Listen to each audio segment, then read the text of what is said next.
Yo, hello everybody. Wife just called me. I am here. Yeah, idea was presented to do a late night uh history uh scrum. Now, this is not official. I'm just here because it'll take about 30 minutes to be on and talk to you all while it's quiet here.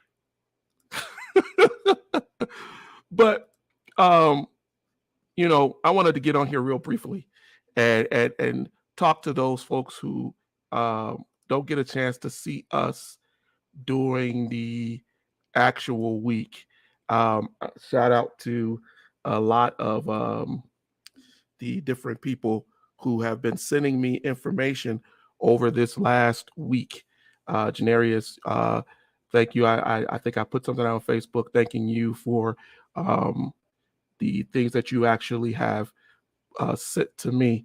Mike Wiley had sent me some stuff too via TikTok, via history. I was just on a little while ago doing a live on Facebook because what I wanted to do is I wanted to talk about um, these historical issues that we're having where people are putting out false history and things like that. One of the things I just talked about was the Devil's Punch Bowl, and the only reason why it really angered me is because there's so much, and one of the major reasons I think is because when I look at my ancestry is from that area of Mississippi. It's crazy on both my mother and my father's side. And so when I hear falsified history or people using fallacy and talking about things that aren't really real, um, it bothers me because I think, as I said on my live earlier, it's putting us in a position where we're seeming to be untrustworthy. And that's all, opponents need is folks who are going to be untrustworthy and not tell the truth and make up history and say things that aren't real. Um, and so I don't want us doing that. I don't want us going down that path. And so I'm going to do everything in my power, including being on here on a Friday evening, having this discussion on the air and taking the time to do a wrap up for the week. I'm usually on Thursdays. My wife and my kids right now are occupied; they're out. But I thought this would be a really good time to experiment with that idea of doing that late night, doing that late night wrap up, even if it's only 30 minutes, and even if we don't get um, a lot of people, but it's just important. It's just important for us to attack this history as much as we can, as often as we can, um, because it is definitely something that is under attack. I'm not going to stop saying that because I just know that it is something that um, is affecting a lot of people. a lot of folks out here. And it's not just an issue of Black folks that's being affected, it's also an issue of all cultures. Because truth, when we hide truth, we're not doing anybody a favor. We're not doing anybody any type of favor whatsoever, because what we are doing is keeping people from being able to learn why we are where we are, who we are. And so I think I will keep doing these scrubs. I don't care if nobody shows up, but just a quick scrub of history.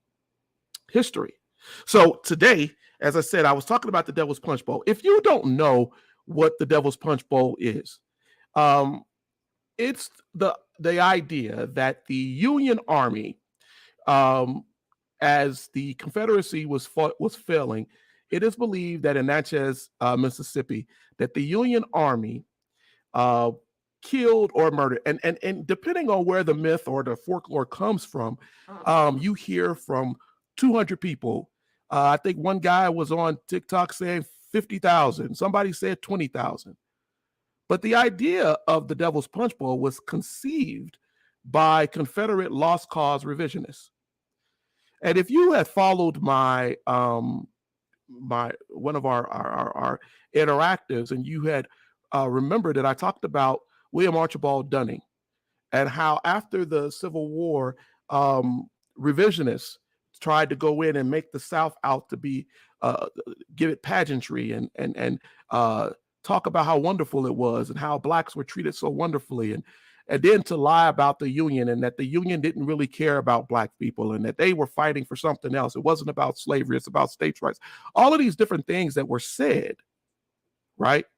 But the truth is that Black freemen who had been freed in Mississippi were left. They were left without crops, without food. Racist, bigoted slave owners took able-bodied slaves and went down towards Texas or further south. And they took crops, they burned fields, they scorched earth. That's the truth. That's what happened. And so when the Union came into Mississippi, there were issues with how to feed all of these freed people. And the idea in the Confederacy toward the end of the war and even after was to fight the idea of the Union doing anything for slaves and to say that they killed slaves during the war. And they used the Devil's Punch Bowl lie as a way of saying that all of these Black people died. And there were quite a few people who died in Union camps because they couldn't feed all of them, or they were already deathly ill and older and elderly. And what was left out of the facts is that the fact that the Southerners had burned crops, took these able-bodied people, they had scorched earth, that was left out. It was all the Union's fault. And what is being perpetuated on social media when people talk about the Devil's Punch Bowl is that lie. Oh, the Union killed all of these people. And they don't realize that they're telling a lie that was given by Southern sympathizers. The Union did what it could. It was not a massacre. It was more of the fact that it was a public health nightmare. And how do we know this? Because this is another point. We know this because there were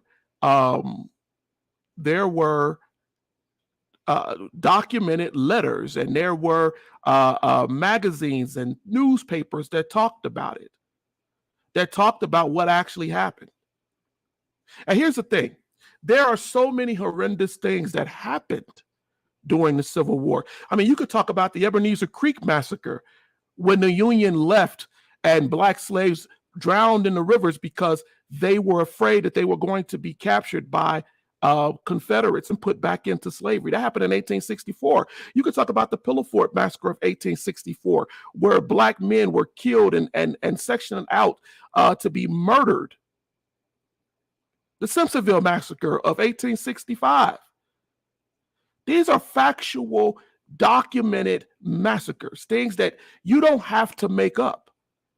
You can simply cite the history because they're validated. We know that they happen. My issue is that research is not that hard. It doesn't take much to research something. And I know history can be boring. Boring.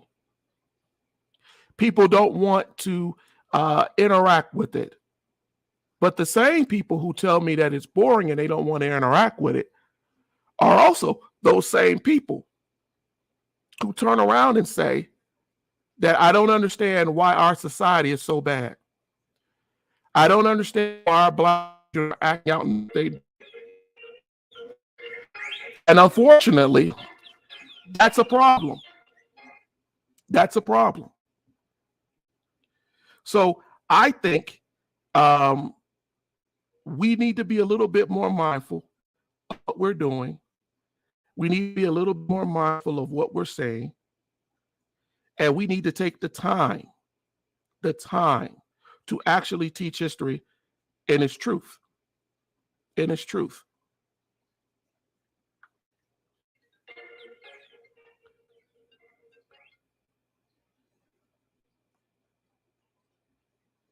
Sorry about that.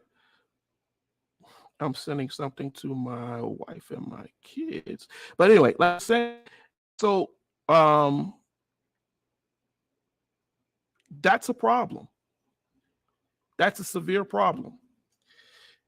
So I think we will start doing these wrap ups, these scrums, these different gets-togethers on Fridays, and we will talk about it and we will discuss these things. And I think that would be a good time for me to try to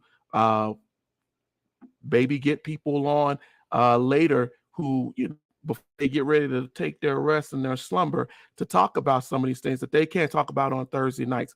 Got to start trying to increase the ability to reach out to you all, because in the end of the day, what we're doing here takes time, takes money, and takes effort. And so the best way to keep it going is to doing the things that we need to do and to talk to you all more often. I know Tina tries to do a Wednesday thing whenever she can, but I will tell you all, it's difficult for us a lot of times because we have a lot going on. But again, it's important. It's important. So we want to make sure we take the time to do these things. Trying to figure out why my Wi-Fi just dropped down so much. All right. Well, I guess since my Wi-Fi is acting crazy, it's telling that. And since I've discussed so much what I wanted to talk about, let's plan on next Friday and doing this again and getting on and talk about history. Let's make it as interactive as we do on Thursday. Let's make it a little bit later in the evening where we can actually be a little bit more relaxed in what we're talking about. And I think it'll go well. I think it'll go well. I hope you can join us. We'll try to do these on Friday night with my time slot a little bit free also. All right. Until then, thank you for the 3 that I see who are on right now. I don't know who you are, but I do appreciate that you came on. Before I go off, if you could send me a message. You could say who you are. I see 3 people are on. Because I was just going to sign off because, nobody's really on. But I do want to do this. I do think that this is something that we should be doing. And I want to give time to a lot of people who say, I can't really get with you on Thursdays. So you doing this later will be good. Hey, bro, good to see you. Good to see you. It would be better. And if that's going to work out, so be it. Maybe 8 o'clock or 7 o'clock in the evening will just be a time when we can get on and we can actually do this and talk about this history and really try to clear up.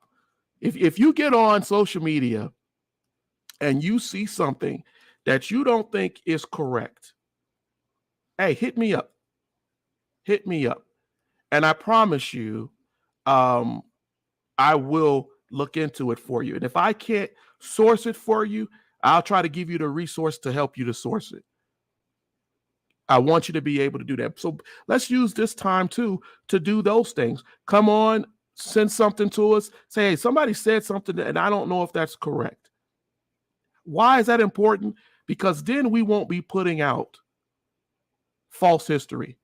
Then we won't be saying things that are wrong and losing people and creating enemies that we don't need because people are co-signing foolishness, sometimes unknown to them. I'm going to also drop in here for those who watch this and want to know how we can say that the Devil's Punch Bowl, because I'm sure people are going to challenge it, is in fact what I said it is, and it is a myth, and it is something that is made up and not the full story. I put into the chat right there one of the sources for that. That is the Military and Navy History of the Rebellion in the United States. It's a book by William Jewell Tenney, and it if you were to go actually to page 492, you will start to hear about how freemen were left to be sick and helpless and enfeebled and left to die. I also am adding in here another document that is a fruitful document to go look at. The Quakers, who were anti-slavery, had a publication called The Friend, and for many years before the Civil War and even after, they would send letters. They would put letters of servicemen in this magazine. So it's a great resource to go to look at and to see and validate what was actually going on at that time as a primary source of people who actually lived in those times. So I'm actually adding that in there also because I want you to go, and that stuff is free. Let me repeat that. The letters, the Quaker magazine, The Friend, is free. You can go get it on Google Documents. If you search it, you can go read it freely. You can scroll through it. You can search through it, type slave, type whatever, and you can go to letters. This stuff is out here, but if you don't know it, what you will do is you will find yourself repeating fallacies, things that didn't really happen, things that are not factual. And I'm not out here just to get on social media and to debunk people and make them feel bad. I want you to share history, but I want you to share history properly. I want us to grow. I want us to understand what our history actually does, why it's so important. Because here's the thing. I know everybody doesn't think it's important. History is never important until it affects your future.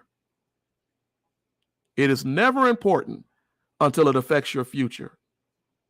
And right now, it's affecting our future. This is the reason why people don't want it taught. This is the reason why I'm taking this serious stand. We get very few people to join the lives on Thursday because I know people are busy.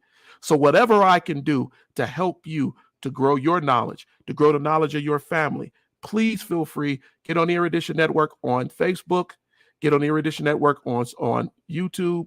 Go to our website at theeruditionnetwork.com. Go on any of those. Leave us a message, and I promise you, I know people out there. People are always reaching out to me, and I don't think I've ever turned anybody away, not once, without helping them find something that they wanted to understand or needed to get validation on in history. All right. I stayed on here longer than I was going to.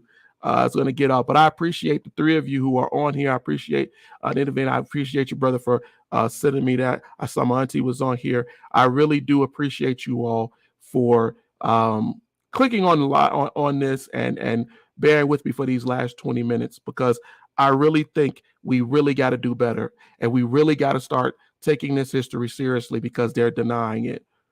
They're denying it. And we need to make sure our children know who they are and where they come from. White, black, yellow, brown, doesn't matter.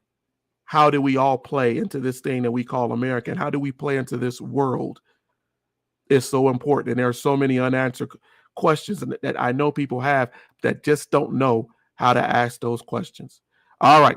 Well, I've said enough. I thank you all. We will do this. We will do this. Try to do 30 minutes every Friday night from here on out and try to get with people so that you can see how important history is. Until next time, you all have a blessed weekend.